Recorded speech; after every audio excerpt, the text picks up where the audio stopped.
Welcome to TalkTickers, your shortcut for getting up to speed on key earnings calls. Today we're diving into First Industrial Realty Trust. That's right, their first quarter 2025 results. We'll hit the highlights first, then dig into the details on leasing, development, that sort of thing. And we'll wrap it up with our not financial advice segment, looking at a possible trade idea based on the call. Sounds good. So the overall picture for Q1. Yeah, overall, pretty solid first quarter for First Industrial. Funds from operations, FFO per share, saw a nice increase. Okay. Cash flow from their existing properties, that was up significantly too. And occupancy remains quite high. And the outlook, any changes there? No, they actually reaffirmed their full year guidance. So they seem confident about the rest of 2025. Okay, solid start then. Let's unpack those numbers a bit. You mentioned FFO per share. Remind us what that is for a REIT like this. Right, FFO. Think of it as, a key measure of their operating cash flow, their profitability from the core business. Got it. For Q1, they reported no reason 68 cents per share. That's up from 68 cents same time last year. So a decent jump shows things are moving in the right direction operationally. Exactly. Better efficiency, more profit from the operations. You also mentioned cash same-store NOI growth, excluding termination fees. That was what, 10.1%? That's quite specific. That is, yeah. It sounds complicated, but it's important. NOI is net operating income, basically income from properties minus operating costs. Right. Same store means looking only at properties they've owned for over a year, so it's apples to apples comparison. Okay, makes sense. And excluding termination fees, those one-off payments when a tenant leaves early, gives a clearer picture of the underlying performance of that stable portfolio. So 10.1% growth there is really strong. It means their core properties are generating significantly more cash. Okay, got it. Core portfolio doing very well. And how full are these places? Occupancy. In-service occupancy was 95.3%. Pretty high. Yeah, that's solid. Shows good demand. Definitely. Means less than 5% of their available space is empty. And despite the strong start, they're sticking with the original plan for the year. That's right. Full year FFO guidance is still $2.87 to $2.97 per share. Okay. And that same store NOI growth before fees still expected to be 6% to 7%. So no surprises expected based on Q1. Management feels things are on track. Seems that way, yeah. Confidence in maintaining this performance. All right, financials look good. Let's get into the drivers. How did leasing look in the first quarter? Leasing was active. About 1.3 million square feet commenced overall. Okay. That broke down into roughly 400,000 square feet of brand new leases, 800,000 square feet of renewals. Wow, lots of renewals. Yeah, that's a good sign, right? Shows tenants are staying put. And then another 100,000 square feet came from their development projects and recent buys. And looking ahead, leases expiring this year, how are they managing those? They're making good headway. For the 2025 rollovers, they've already addressed 73% by square footage. So most of this year's renewals are already locked in. Pretty much. It gives them good visibility, less uncertainty about occupancy later in the year. Now, this number really caught my eye, the cash rental rate increase.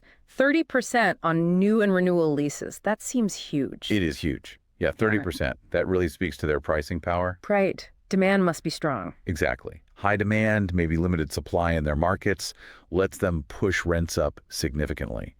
And actually, if you pull out one specific large renewal in Pennsylvania that had a fixed rate, Okay. that increase jumps to 36%. Yeah. So even stronger underlying market dynamics in most places. Wow. Okay. So that's clearly fueling that NOI growth we talked about earlier. That's a major driver. And do they expect this kind of rent growth to continue? They do. The full year forecast is still for 30% to 40% overall cash rent growth. Or even higher without that one PA deal. Right. 35% to 45% excluding that one. So yeah, they expect this strong trend to continue, which is obviously very positive for revenue. What about leasing up their new developments? Any progress there? Yeah, some good news there too.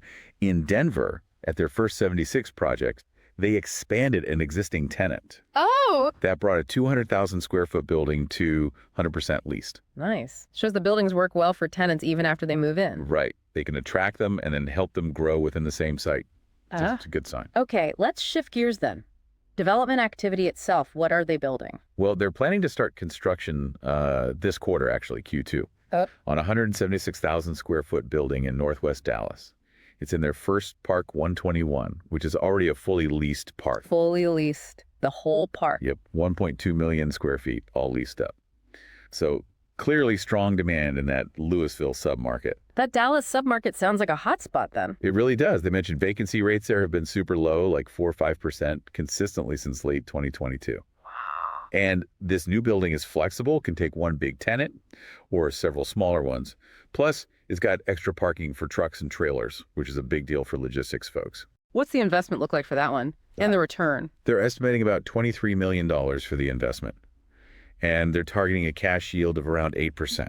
8% yield in this market with low vacancy?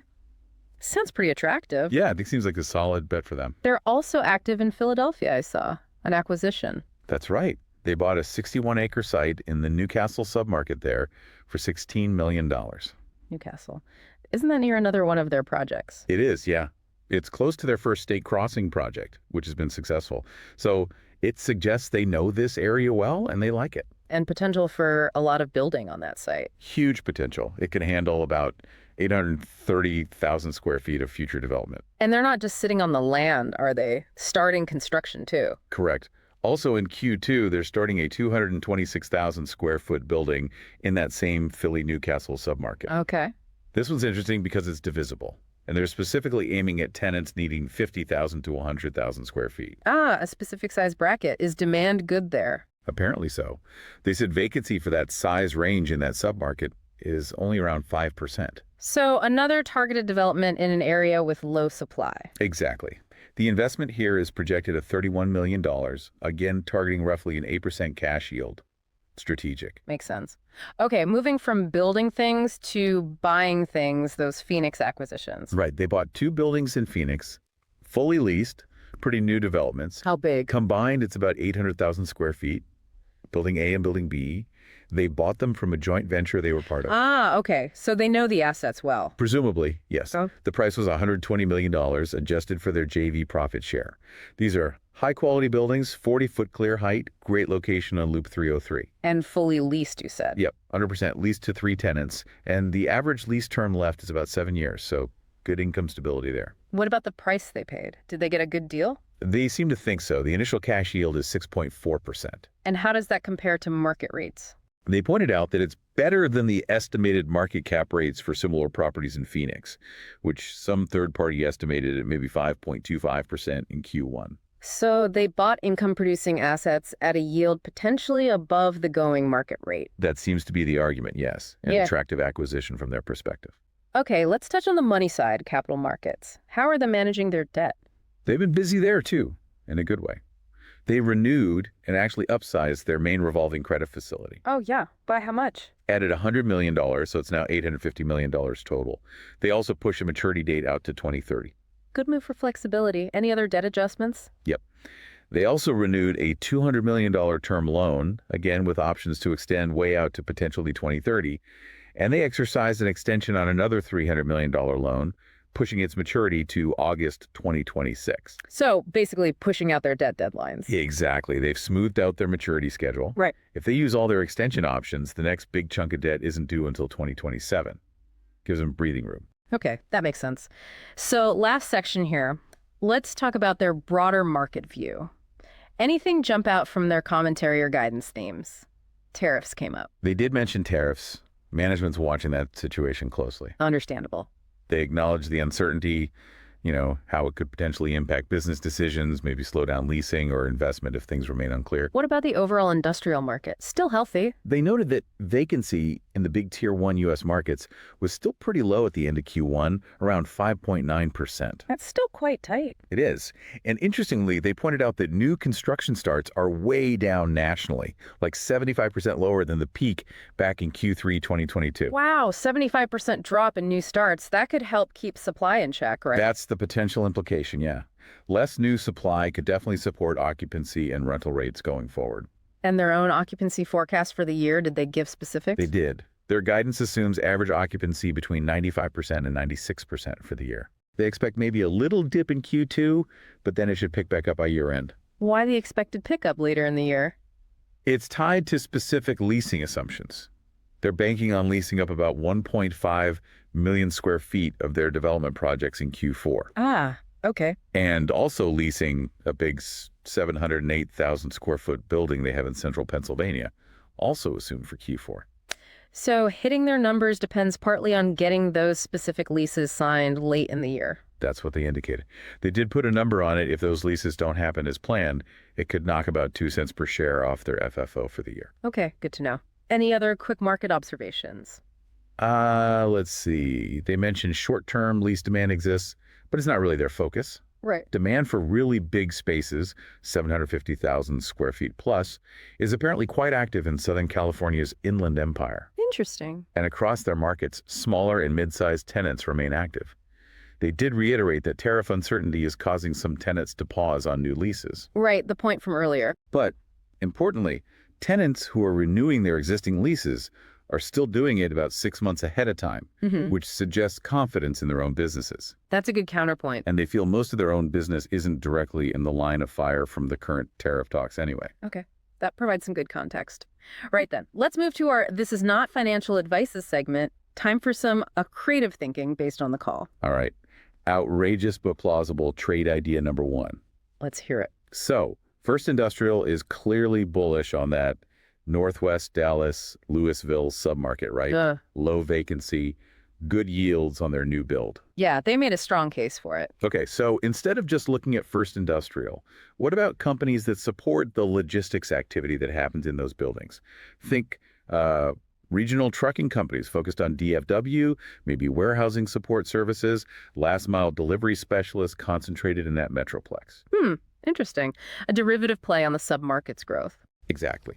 If First Industrial is right and that area keeps booming with logistics, these support companies could see a direct tailwind. It's a targeted bet on that specific micro market they highlighted. I like it. Focused. Okay, idea number 2. Outrageous but plausible trade idea number 2. This one's a pairs trade. Okay. First Industrial talked up the strong fundamentals in Southern California, especially the Inland Empire, good leasing, falling supply. Right, despite broader economic questions. So consider going long an industrial REIT that has heavy exposure specifically to those strong Southern California markets. You're betting on that regional strength they mentioned. Okay, long SoCal industrial. What's the other side of the pair? To hedge against general industrial sector risk or broader economic softness, you could simultaneously go short an industrial REIT that's heavily exposed to a different market. Maybe one that other earnings calls have flagged as having, say, rising supply or weakening demand. A market First Industrial didn't particularly highlight as strong. Ah, I see. So you're playing the relative strength of Southern California versus another potentially weaker industrial market. Precisely. You capture the specific positive trend they discussed while trying to mitigate overall sector risk.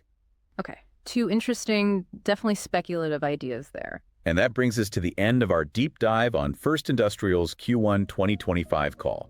We hit the financial highlights, looked at leasing, development, acquisitions, and their market outlook. And remember, folks, those trade ideas, purely speculative, for discussion and entertainment, definitely not financial advice. Always do your own research before making any investment decisions. So what stood out to you from this deep dive?